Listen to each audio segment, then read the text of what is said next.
BNP যতবারই সরকারে এসেছে ফাইন্যান্সিয়াল ডিসিপ্লিন নিয়ে কোনো প্রশ্ন আসে নাই, macro strategy, macro economic stability নিয়ে কোনো প্রশ্ন উঠে নাই, শেয়ার বাজার লুটপাট নিয়ে কোনো প্রশ্ন উঠে নাই। সো বি অ্যাসিওর্ড, বিএনপির রাজনীতিতে অর্থনৈতিক পরিকল্পনায় সমঝোতার কোনো সুযোগ নাই। আবুল হাসনাত আব্দুল্লাহ, কুমিল্লা 4, সরাসরি প্রশ্ন করুন। ধন্যবাদ মাননীয় স্পিকার।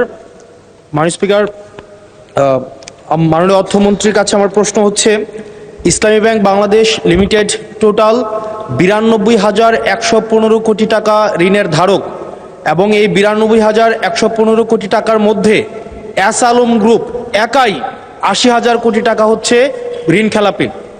জনতা ব্যাংক থেকে বেক্সিমকো গ্রুপ একাই হচ্ছে 25,000 কোটি টাকা হচ্ছে ঋণ খেলাপি। এই ঋণ পুনরুদ্ধারের ক্ষেত্রে মানে এস আলম গ্রুপ এবং বেক্সিমকো গ্রুপের ঋণ পুনরুদ্ধারের ক্ষেত্রে এই অর্থ বছরে আপনাদের বিশেষ কোনো পরিকল্পনা আছে কিনা, আর 2 নম্বর প্রশ্ন আছে কিনা, এবং এস আলম গ্রুপকে তাদের এই ঋণ না পরিশোধ না করে কিভাবে আবার নতুন করে পুনর্বহাল করার চেষ্টা করা হচ্ছে, এটা নিয়ে সরকারের সাথে এস আলম গ্রুপের কোনো সমঝোতা হয়েছে কিনা এই বিষয়টি জানতে চাচ্ছি। ধন্যবাদ। মাননীয় মন্ত্রী।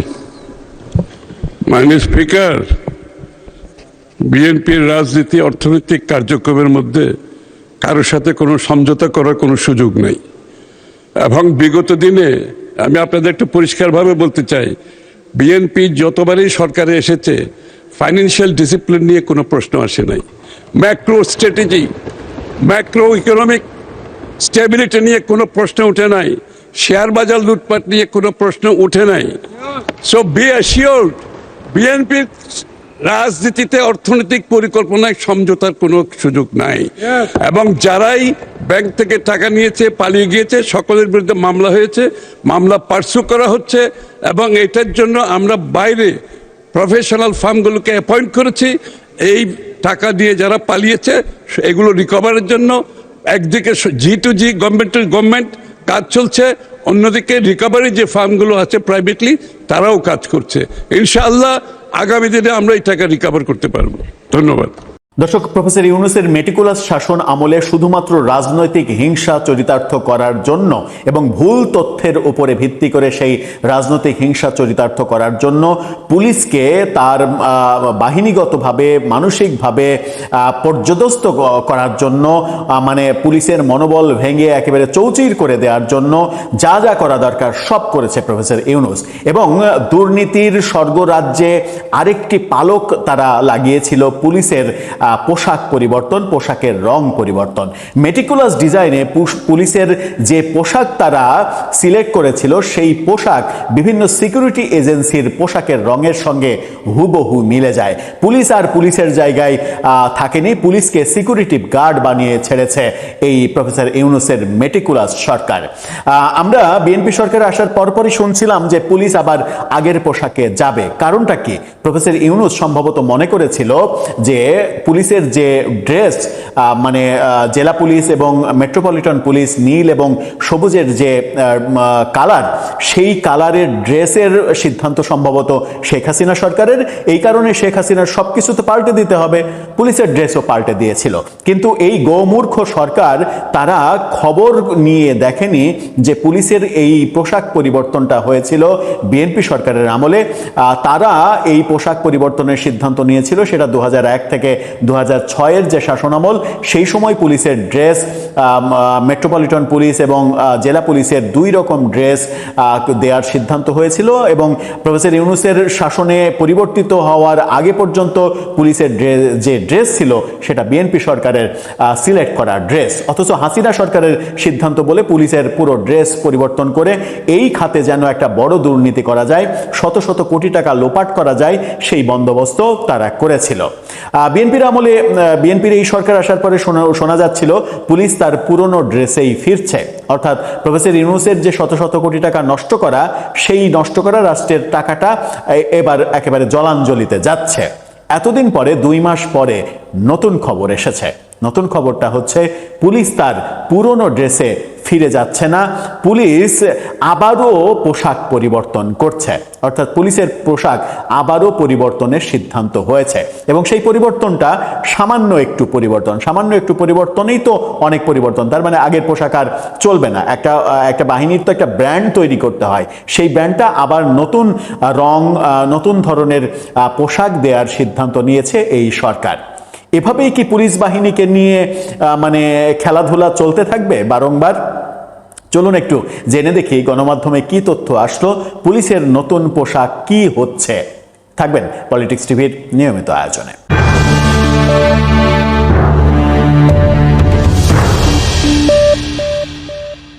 দর্শক, বলছিলাম পুলিশের পোশাক আবারও পরিবর্তন হচ্ছে। প্রফেসর ইউনূস ইচ্ছা মতো পুলিশকে সিকিউরিটি গার্ড বানিয়ে দিয়েছিল, এবার সেখান থেকে একটু উন্নত করার চেষ্টা হচ্ছে। কিন্তু এই সরকার আসার পরে যেটা শুনেছিলাম যে পুলিশ তার আগের পোশাকে ফিরছে, সেই আগের পোশাকে ফিরছে না।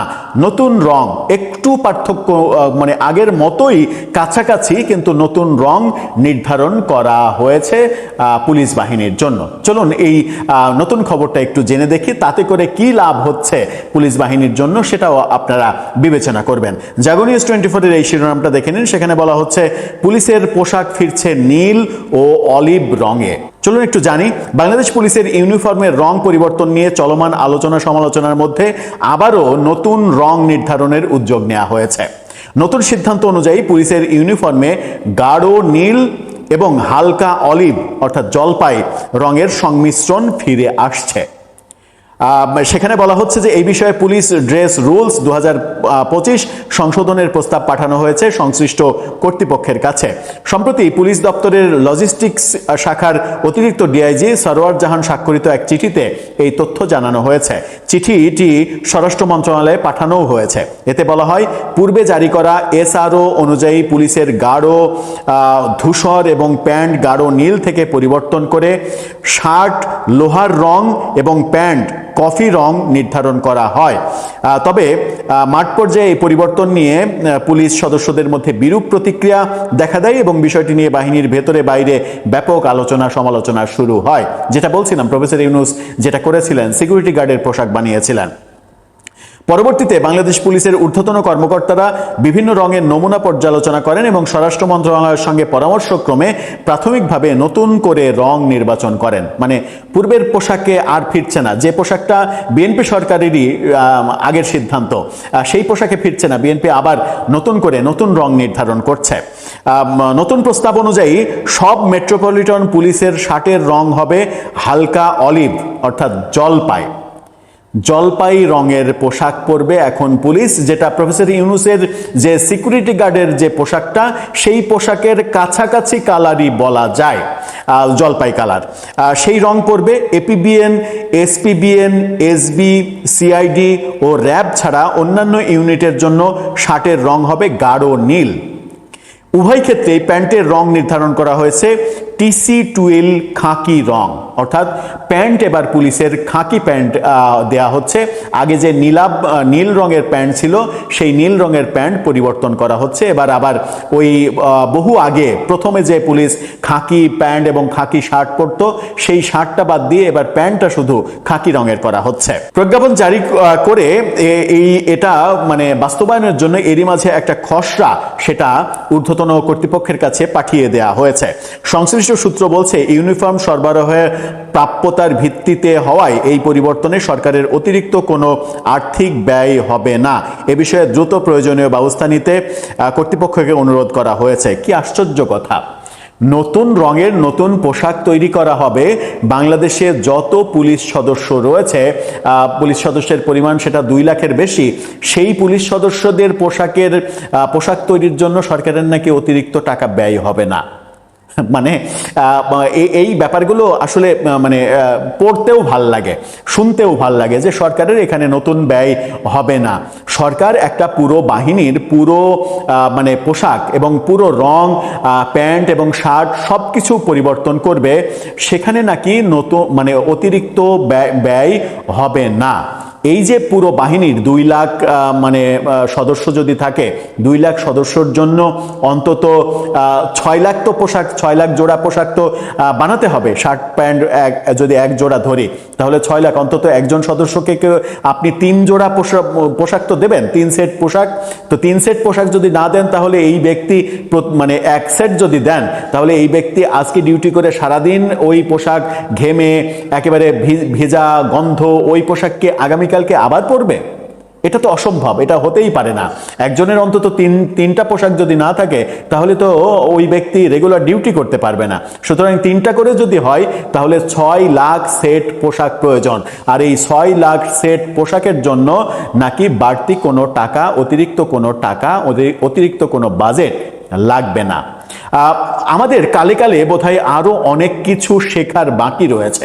এই যে যেমন এখান থেকে শিখলাম যে পুলিশের নতুন পোশাক বানাতে কোনো অর্থ ব্যয় হবে না। পুলিশকে যদি আগের পোশাকে ফেরানো হতো, মানে যে পোশাক ছিল, যে পোশাক এর আগে বিএনপি সরকার নির্ধারিত পোশাক নীল এবং সবুজ, সেই পোশাকে যদি ফেরানো হতো তাহলে অনেক পুলিশ সদস্যের কাছে, অনেক না সব পুলিশ সদস্যের কাছে সেই সেট রয়েছে, তাদেরকে বলা যেত তোমরা পুরাতন সেটই ব্যবহার করো, নতুন সেট দেওয়ার যে বাৎসরিক কিংবা 6 মাস পরে, আমি জানি না পুলিশের নিয়মে কতদিন পর পর নতুন সেট দেওয়া হয়, যতদিন পর পর নতুন সেট দেওয়ার নিয়ম তখন তোমাদেরকে নতুন সেট দেওয়া হবে, এটা বললে সেটা ঠিক হতো। কিন্তু আপনি পুরো বাহিনীর একেবারে কস্টিউম চেঞ্জ করে দেবেন, সেখানে আপনার অতিরিক্ত ব্যয় নেই, এই কথাটা বলে জনগণকে আসলে বিভ্রান্ত করাটা কতটা যুক্তিযুক্ত সেটাও বোধহয় আলোচনা করা দরকার। দর্শক, আপনার কাছে কি মনে হয় এই যে নতুন পোশাক, মানে জলপাই রঙের পোশাক এবং গাঢ় নীল এবং প্যান্ট হচ্ছে খাকি, যেটা আগের পুলিশ পরতো খাকি পোশাক, সেই খাকি রঙের প্যান্ট, এই ড্রেসটা নতুন করে করা এটা ঠিক হলো, নাকি আগে বিএনপি সরকারের আমলেরই যে সিদ্ধান্ত নীল এবং সবুজ মেট্রোপলিটন এবং জেলা পুলিশ, যে পোশাকটা অনেক বেশি জনপ্রিয় ছিল এবং পুলিশের ব্র্যান্ড হিসেবে প্রতিষ্ঠিত ছিল, সেটাই বহাল করা নতুন করে উচিত ছিল? আপনার মতামত জানিয়ে লিখতে পারেন আমাদের কমেন্ট বক্সে।